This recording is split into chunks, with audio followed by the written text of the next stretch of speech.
Hello friends, स्वागत है आप सभी का आज के इस नए वीडियो में। दोस्तों, पिछले कुछ मॉडर्न हिस्ट्री की वीडियो में हमने यूरोपीय कंपनी के आगमन के बारे में पढ़ा था। हमने उसमें पढ़ा था कौन कौन सी कंपनियां भारत में आती हैं। दोस्तों, उसी क्रम में आगे बढ़ते हुए आज हम डेन कंपनी एवं फ्रांसीसी कंपनी के बारे में समझने वाले हैं। तो सबसे पहले बात करते हैं दोस्तों डेन कंपनी। तो दोस्तों, डेन कंपनी का गठन 1616 ईस्वी को होता है और डेनमार्क के द्वारा इसका गठन किया जाता है। ये अपनी पहली फैक्ट्री तंजौर में स्थापित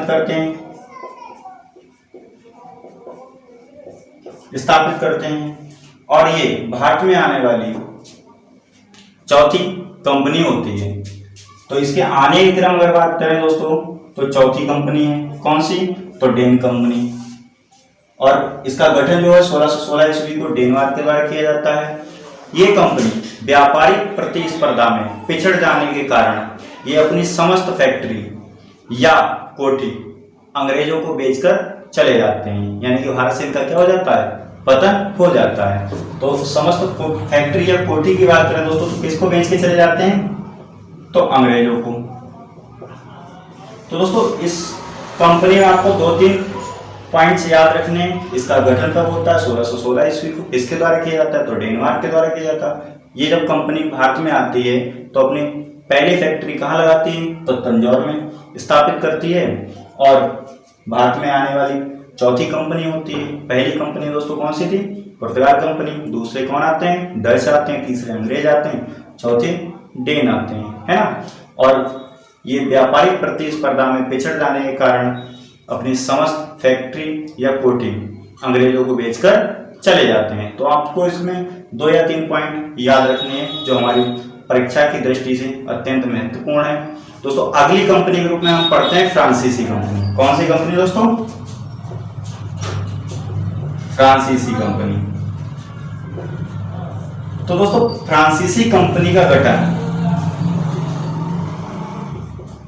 1664 ईस्वी में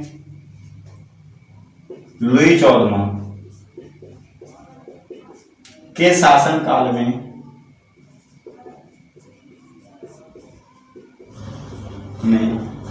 इसका एक योग्य मंत्री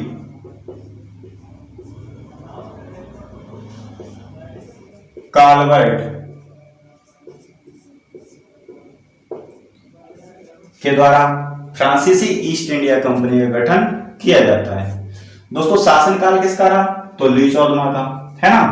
और किसके द्वारा किया जाता, तो कालवर्ट के द्वारा फ्रांसीसी ईस्ट इंडिया कंपनी का गठन 1664 ईस्वी में किया जाता है। दोस्तों, जो ये भारत में आने वाली 5वीं कंपनी होती है, भारत में आने वाली 5वीं कंपनी होती है।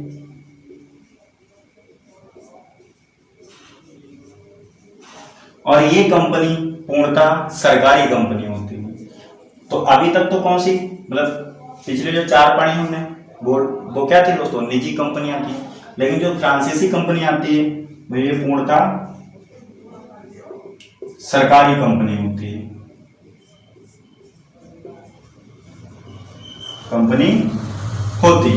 तो उम्मीद करते हैं दोस्तों आपको एक पॉइंट अच्छे से याद हो गया होगा। गठन कब होता है दोस्तों, तो 1664 ईस्वी में। और किसके शासनकाल में होता है, तो लुई 14वां के शासनकाल में। इसका योग मंत्री होता है कालवर्ट। इसके द्वारा फ्रांसीसी ईस्ट इंडिया कंपनी का गठन किया जाता है। ये भारत में आने वाली 5वीं कंपनी होती है और ये पूर्णतः क्या होती है, सरकारी कंपनी होती है। फ्रांसीसी कंपनी भारत में आने के पश्चात सर्वप्रथम अपनी फैक्ट्री जो है वो गुजरात के सूरत में स्थापित करती है। पहली फैक्ट्री कहाँ लगाती है दोस्तों, पहली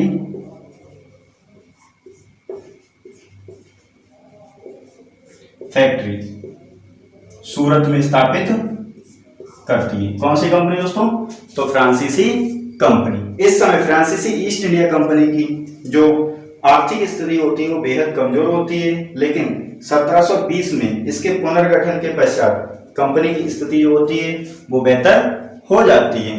तो फ्रांसीसी ईस्ट इंडिया कंपनी जब ये भारत में आती है तब इसकी जो आर्थिक स्थिति जो होती है कौन सी कंपनी दोस्तों? फ्रांसीसी ईस्ट इंडिया कंपनी। इसकी आर्थिक स्थिति जब ये भारत में आती है बेहद क्या होती है? कमजोर होती है। लेकिन इस कंपनी का दोबारा पुनर्गठन करवाया जाता है। कब? तो 1720 ईस्वी में।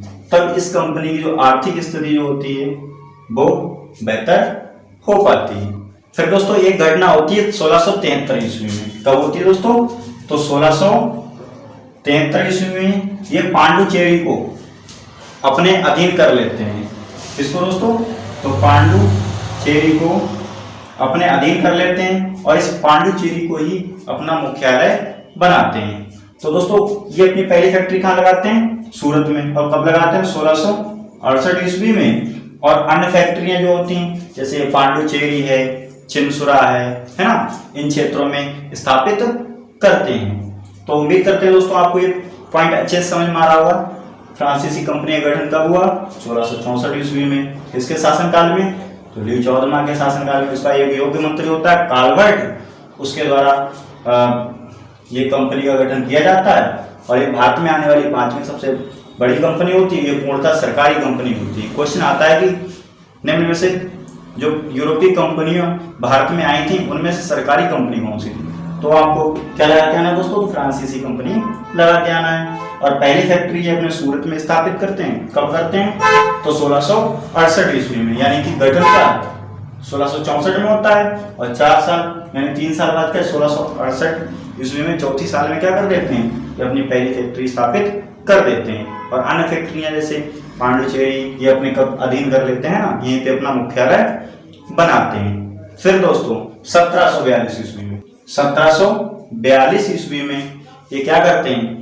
डुप्ले को फ्रांसीसी सरकार के द्वारा नए गवर्नर के रूप में भारत में भेजा जाता है। तो दोस्तों मैं यहाँ पे लिख देता हूं 1742 ईस्वी में डुप्ले को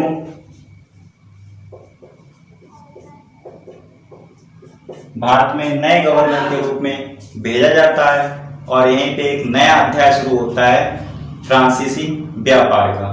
यानी कि क्या डुप्ले भारत में आता है कब? 1742 ईस्वी में। 1673 में तो पांडिचेरी को अपने अधीन करते हैं, है ना, पांडिचेरी को पर अपना कब्जा कर लेते हैं। फिर 1742 ईस्वी को डुप्ले भारत में आता है नए गवर्नर के रूप में, है ना। किसके द्वारा भेजा जाता है? तो फ्रांसीसी सरकार के द्वारा भेजा जाता है। फिर ये जो भारत में आते हैं उधर से ऑलरेडी क्या ईस्ट इंडिया कंपनी होती है, तो व्यापारिक प्रतिस्पर्धा में मतभेद हो जाता है, ठीक है, कि वो कहता नहीं मेरा व्यापार, वो कहता नहीं मेरा व्यापार, तो आपस में मतभेद हो जाता है। और ये मतभेद जो होता है एक युद्ध के रूप में सामने आता है। उसी को दोस्तों हम कर्नाटक युद्ध कहते हैं, है ना। तो कर्नाटक के 3 युद्ध हुए। चलिए उसको एक टेबल के रूप में हम इसको याद भी करेंगे, ठीक है, और साथ साथ में समझेंगे कहाँ पे कैसा क्या हुआ था। तो दोस्तों मैं इसको रफ कर देता हूँ, एक टेबल के रूप में उसको संजोकर हम याद करने वाले हैं। कौन से युद्धों को? तो कर्नाटक युद्ध। कितने हुए थे? 3 हुए थे। तो चलिए दोस्तों वो 3 कर्नाटक युद्ध कौन से हैं हम इसको टेबल के रूप में समझने वाले हैं, जिससे हमें लंबे समय तक याद रहे। तो पहले तो दोस्तों टेबल आप ऐसे में मत पढ़िएगा, हमेशा टेबल को सबसे पहले ऐसे में पढ़ते हैं, है ना। तो इधर मैंने युद्ध को लिखा, इधर काल को लिखा, इधर कारण क्या रहे और संधियां कौन कौन सी होती हैं और कुछ विशेष वो मैंने इस साइड में इसको जगह दी। तो युद्ध की अगर बात करें दोस्तों तो कितने युद्ध होते हैं? प्रथम, द्वितीय और तृतीय। 3 युद्ध होते हैं दोस्तों, प्रथम, द्वितीय और तृतीय। प्रथम युद्ध दोस्तों 1746 से 48 तक चलता है। द्वितीय युद्ध 1749 से 1754 तक चलता है और तृतीय युद्ध दोस्तों 1756 से 1763 तक चलता है। तो कितने युद्ध होते हैं? 3 युद्ध होते हैं, है ना। कौन कौन से? प्रथम, द्वितीय, तृतीय। कब कब चलते हैं ये बताया मैंने आपको। फिर कारण क्या रहा है दोस्तों, इन कारण को भी समझ लेते हैं। प्रथम युद्ध के कारण जो था ये दोस्तों यूरोप में हुआ था, ऑस्ट्रिया उत्तराधिकारी युद्ध था ये, है ना। और दूसरे युद्ध का कारण जो था दोस्तों हैदराबाद व कर्नाटक के उत्तराधिकारी के लिए 2 गुटों का निर्माण हो गया था इसमें। और तृतीय युद्ध का कारण दोस्तों सप्तवर्षीय युद्ध ये कहलाया, क्योंकि ये इसमें डिफरेंस कितने का? 7 का, है ना। तो 7 वर्ष का युद्ध रहा और ये कब हुआ, मतलब कहाँ हुआ? तो यूरोप में होता है। फिर इधर हमने क्या संधियां लिखी, पहले कर्नाटक युद्ध में एला सापेल की संधि होती है, द्वितीय कर्नाटक युद्ध में पांडिचेरी की संधि होती है और तृतीय कर्नाटक युद्ध में पेरिस की संधि होती है। इधर हमने कुछ विशेष को लिखा, तो प्रथम कर्नाटक युद्ध जो होता है डुप्ले के समय होता है और इसी समय दोस्तों हमें सेंट थाम का युद्ध देखने को मिलता है। फिर द्वितीय युद्ध के समय दोस्तों अमूर का युद्ध में देखने को मिलता है। यहीं पे दो गुटों का निर्माण हुआ था, वो उसमें पहला गुट फ्रेंच गुट था और दूसरा अंग्रेजों का गुट था, है ना। और जो तृतीय युद्ध था इसमें दोस्तों हमें फाइनली तो यहाँ पर क्लियर हो जाता है वांडीवास का युद्ध देखने को मिलता है। कब हुआ था? 1760 ईस्वी में। यहीं पे दोस्तों हमें पता लग जाता है कि अंग्रेजी सेना जो है वो फ्रांसीसियों पर क्या भारी पड़ जाती है और यहीं पे क्या फ्रांस का मतलब फ्रांसीसियों क्या हो जाता है, पतन हो जाता है। तो निर्णायक युद्ध कहलाया एक प्रकार का ये 1760 ईस्वी में। और यहाँ पे अंग्रेजी सेना का नेतृत्व आयरकूट के द्वारा किया जाता है और फ्रेंच सेना का युद्ध मतलब नेतृत्व जो होता है वो काउंट डी लाली के द्वारा किया जाता है। तो चलिए दोस्तों अब हम टेबल को ऐसे में पढ़ते हैं। तो युद्ध कौन सा? प्रथम युद्ध कब होता है? 1740 से 1748। कारण क्या रहे? तो ऑस्ट्रिया उत्तराधिकारी, है ना। और संधि काय की होती तो एला सापेल की संधि होती है। किसके समय होता है? डुप्ले के समय और यहीं पे हमें सेंट थाम का युद्ध देखने को मिलता है। फिर दूसरा आता है दोस्तों द्वितीय युद्ध कब होता है? 1749 से 1754 तक चलता है और इसमें कारण क्या रहता है? तो हैदराबाद और कर्नाटक, उस समय हैदराबाद और कर्नाटक उत्तराधिकारी के लिए लड़ाई हो रही होती है ना। उसमें दो गुटों का निर्माण हो जाता है, एक गुट उनके अपोजिट साइड वालों को सपोर्ट करता है, एक गुट उनके अपोजिट वाले साइड का सपोर्ट करता है। और वो दो गुट कौन से होते हैं? तो फ्रेंच गुट और अंग्रेजी गुट होते हैं। और इसमें क्या पांडिचेरी की संधि होती है और ये वही पांडिचेरी है जो फ्रांस इस पर कब्जा कर लेता है ना 1673 ईस्वी में।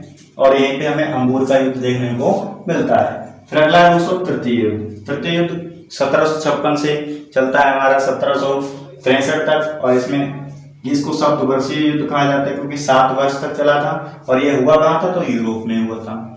और इसमें दोस्तों पेरिस की संधि होती है। किसकी? क्वेश्चन पूछा जाता है किस युद्ध में, किस कर्नाटक युद्ध में पेरिस की संधि होती है?